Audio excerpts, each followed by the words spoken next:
Well, good morning. Good morning. I'm Reverend Teri Schwartz, and I am delighted to be with you all this morning. Since we've had some time to chit chat and visit while we have our two tech heroes sorting things out, everybody, if you feel called to in body or spirit, stand up. Take a big breath and a stretch and a wiggle if you need it. Oh, awesome. We've got our Zoom friends doing this too. I so love that I can see who's in Zoom. Usually churches have the tech person is the only person who can see. Yeah. So this is really beautiful that you can all be in relationship this way. All right. I invite you to take a big breath in. And exhale. Big breath in.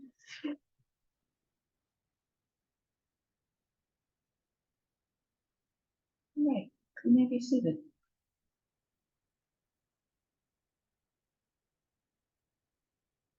I invite us all to be grounded and be here now. I find it somewhat ironic for me to offer the welcome. However, I shall. We are the Juneau Unitarian Universalist Fellowship, and no matter your age, no matter your strengths, your beliefs, or lack of beliefs, no matter who you love or who you live with,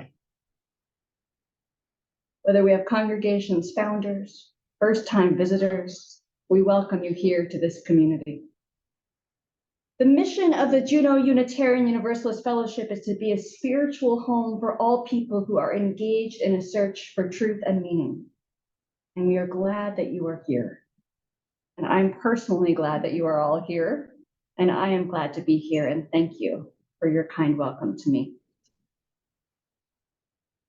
Our opening words this morning come from Glennon Doyle Melton, a writing from some time ago, Carry On Warrior. Here's the truth I've learned. You're not supposed to be happy all of the time. Life hurts and it's hard. Not because you're doing it wrong, because it hurts for everybody. Don't avoid the pain, don't numb it, don't run from it. Pain is not a hot potato. Pain is a traveling professor.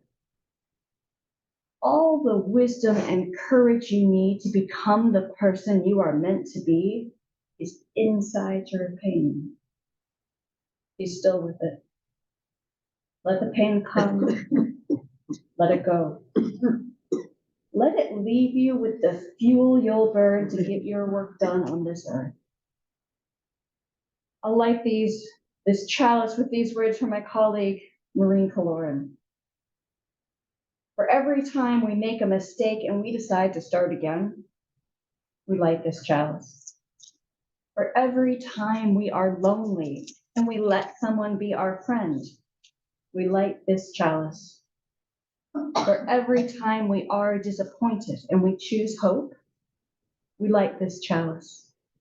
In all of our brokenness and all of our wholeness, let us worship together. Our music for reflection today is Japanese Bowl from Peter Mayer. There's a question for you all. I'm going to learn with you. For your meditation, do you do joys and sorrows following the meditation? I saw it later, but it does feel kind of like that time. Do it either.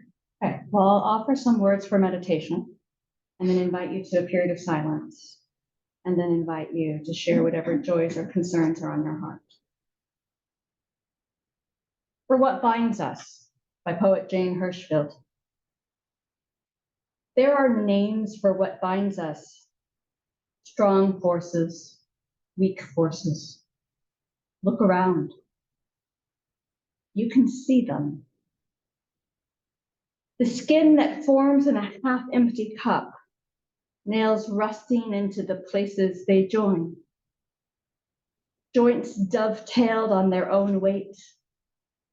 The way things stay so solidly wherever they've been set down, and gravity, scientists say, is weak. And see how the flesh grows back across the wound with great vehemence, more strong than the simple, untested surface before. There's a name for it on horses. When it comes back, darker and raised, proud flesh. As all flesh, proud of its wounds, wears them as honors given out after battle. Small triumphs pinned to the chest. And when two people have loved each other, see how it is like a scar between their bodies, stronger, darker, and proud. How the black cord makes of them a single fabric that nothing can tear or mend. We'll be in silence together for 7 breaths.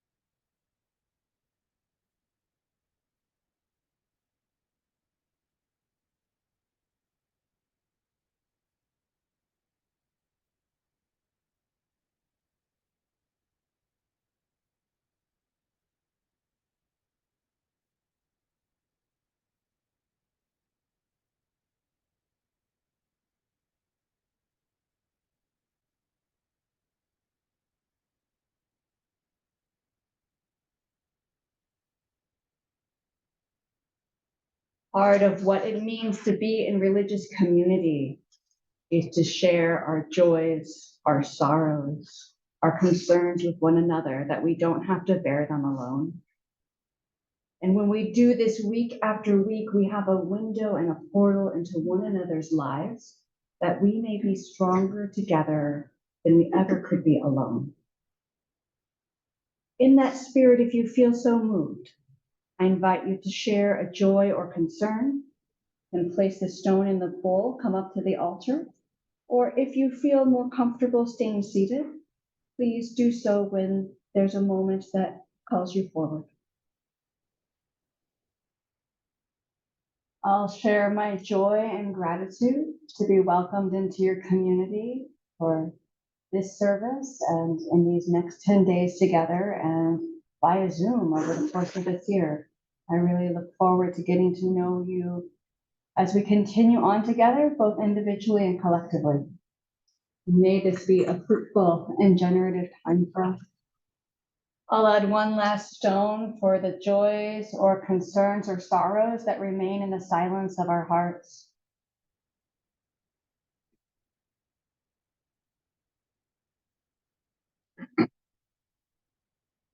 And for all those remembered and all those good souls forgotten, we pray. Amen.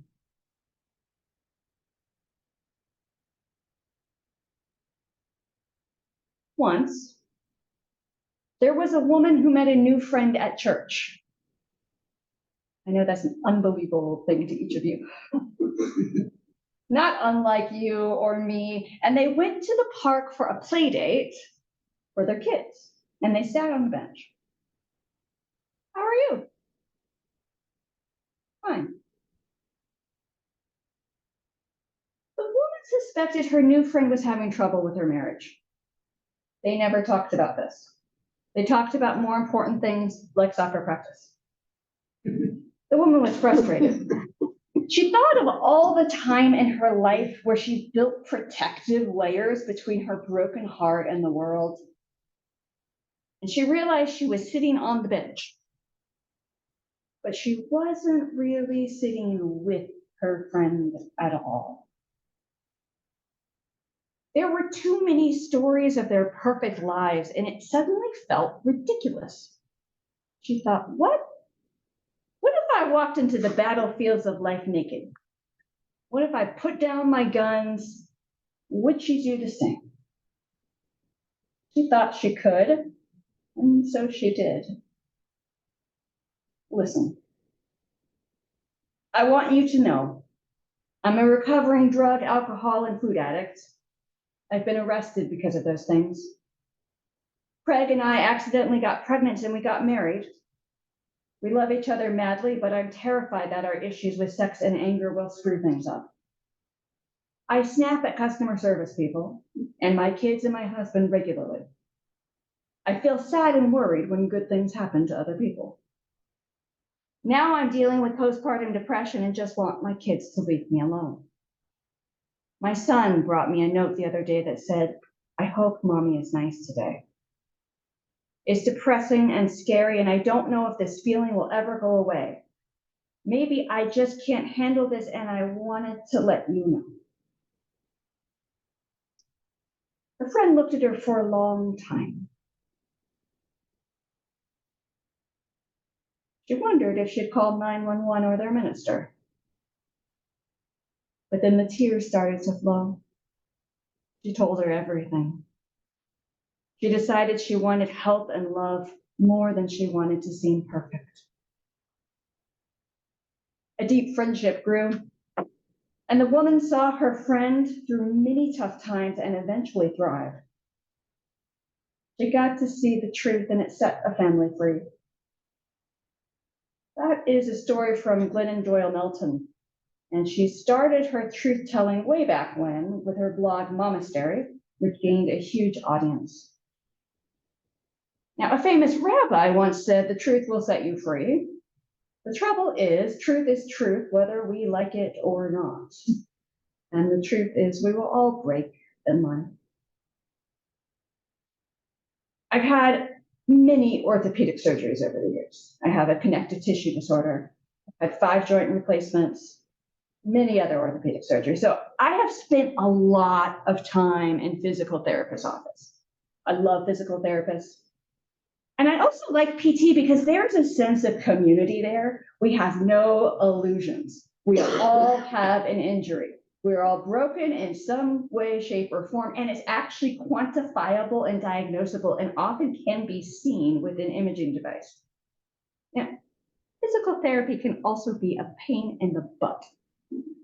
3 times a week, clearing your schedule to get there, come back, do boring exercises every day, and depending on the recovery or the injury, it can be physically painful to do the exercises. An injury or surgery, the body creates that scar tissue, and that flesh grows back darker, raised on horses' proud flesh. Proud flesh, it is the badge the skin wears if it is stronger. But the tissue is stiffer, though, which is not so good, especially in a joint which is supposed to move. And so I practice bending over and over again. My psychotherapist told me I can only heal by breaking, and the physical therapist by breaking the tissue over and over again. Sometimes the truth will make us stronger. A few years ago, my son Matthew found my 3-pound hot pink barbells in the basement. They've gotten lonely under the end table for a while, by which I mean 3 years. He recognized them, but didn't know the word for them. He called them strengtheners. So we go on day by day, lifting the weights of our lives, hoping to be a little bit better, at least have a little bit more tricep definition, and feel sore afterwards. And it turns out that soreness in the muscle, they're tiny, tiny tears. It's as though breaking the muscle, it tells your body to grow back stronger.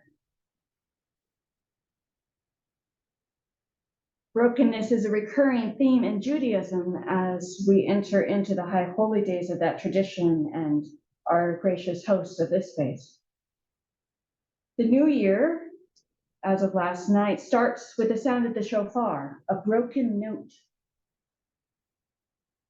It's in memory of the destructed temple, the broken matzah at Passover, the broken glass at a wedding. At Mount Sinai, Moses received the commandments from God, and these were the laws to give life. He descended the mountain. There he saw his people dancing around a golden calf, an idol. And Moses, who had an anger problem, remember? He killed the slave master in Egypt, smashed broken tablets, they shattered to bits. Later on, Moses receives a new set of tablets. But what became of the broken ones? So usually broken things are buried like we bury the dead. The Talmud is a collection of commentaries on the Hebrew scriptures. And in Jewish tradition, it says the broken tablets of those first commandments were not buried with the dead.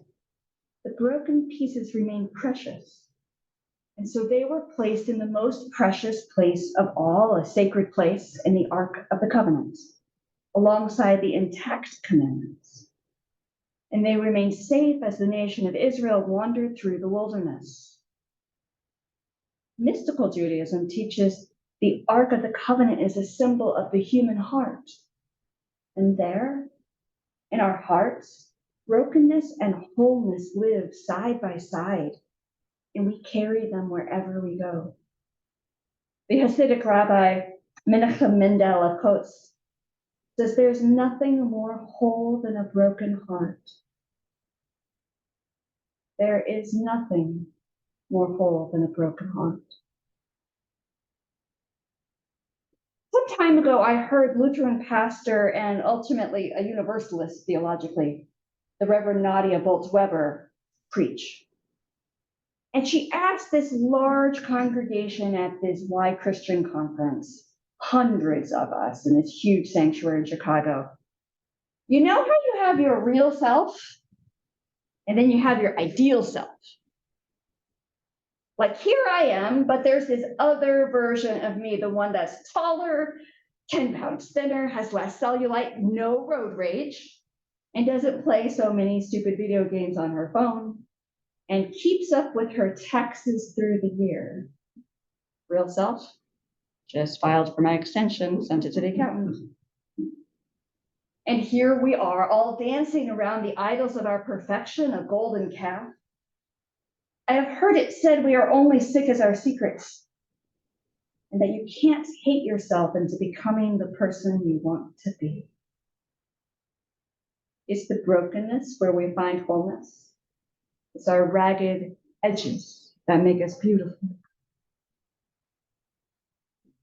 Kintsugi is a Japanese art, broken pottery mended with gold, from our song from Peter Mayer. It may have started, legend says, when a Japanese ruler dropped his precious Chinese bowl and he sent it back to China to be fixed. It came back repaired, but it was held together with ugly metal staples. That just wouldn't do. So he asked the craftsman not only to fix it, but to make it more beautiful. So they mended it with gold. In kintsugi, the pottery art brokenness is understood not to be the end of an object's usefulness, but that brokenness is a critical moment in that object's history. And like pottery mended with gold, our moments of breaking are not the end. They can be a new beginning, a new purpose, a beauty, a moment in our object's history. Now, this is different than resilience. Resilience is about returning to some perfect original form. This is when we find ourselves with money troubles, with tantruming children, with parents with dementia, family pressures, failing health, losing loved ones, depression, mental illness, addiction, fear, loss, and failure. When we crack and break. And then, when we're loved, it's okay to be broken. And the truth is, that's every one of us. And it's okay. It's okay not to be okay. And that's a truth that can set us free. It's the broken soil that produces crops, breaking clouds rain, and then some. Wholeness does not mean unbrokenness. And when we break, it's possible, like that pottery, to be more beautiful and unique than when we started. Writer and poet Rabindranath Tagore says this: "When I stand before thee at the day's end, thou shalt see my scars and know that I had my wounds and also my healing." Let's sing together. I invite you to sing Comfort Me in your teal hymnal. It is number 1002, 1002. We are like one of those Japanese bowls. We were made long ago. We have some cracks you can see. See how they shine of gold. May we choose to grow strong at the broken places.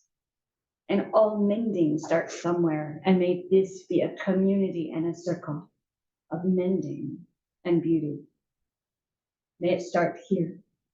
Go forth and shine. Sending the flame.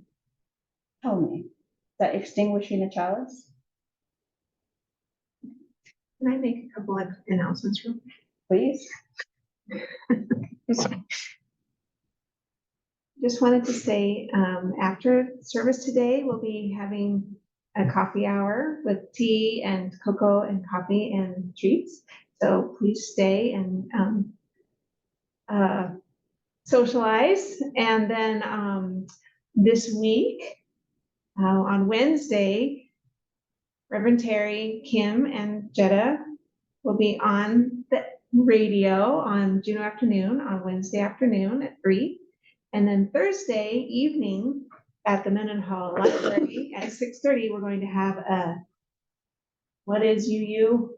It's going to be a workshop. So it's interactive and we'll explore Unitarian Universalism and particularly how that invites your story.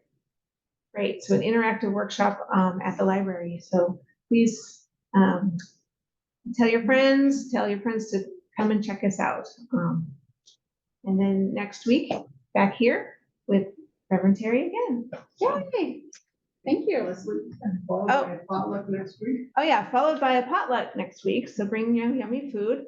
And we also have the pledge forms that we'd like you to take today and think about how you would want to pledge or offer time and talent to the service worship year this year. And we have those forms available after. Okay. And then those of you who are in our mailing email will be emailing the forms as well. I'll extinguish this chalice, knowing that its light is always present in our hearts and our acts of justice and love for the world and one another. Now we sing From You I Give to You. Okay, okay. From you. We stand in a circle. We stand in a circle. Educate me, educate me. But we don't touch anything. Okay, okay. We do hand motions. After that incident. Very good humor, okay. From you.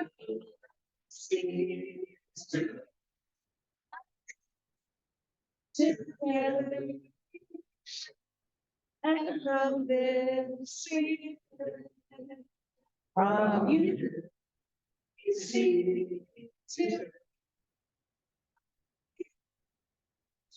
together, and from this sea. Yeah. Goodbye, Zoom friends. It's nice to meet you through the interwebs.